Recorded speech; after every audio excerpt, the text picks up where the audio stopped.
Tere! Mina olen Kristin Kalnapenk ja nüüd lähme Rae apteeki.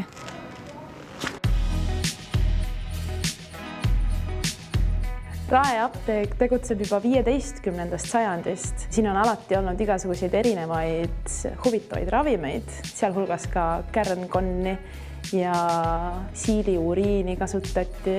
Aga alati on ka olnud sellised mõnusad taimed ja täna me teeme mõnusa kasutava tee. Alustuseks me võtame siit natukene kassinaerist. See pidavat aitama lauljatel kurguvalu leevendada. Ja vürtsidest, mida sai ka alati apteegist, paneme siia ingverit, aitab soendada. Kuivatatud kibuvits on siin, vitamiine täis. Natukene rahustavat piparmünti ja rokirill on ilus, sinine värv.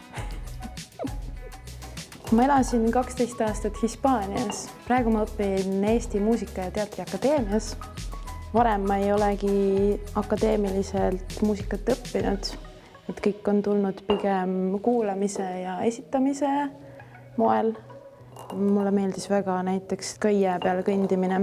Ja sellest ka arenes siis huvi selliste ekstreemsemate sportide vastu. Ja praegu mulle meeldib õhus pöörelda ja lennelda.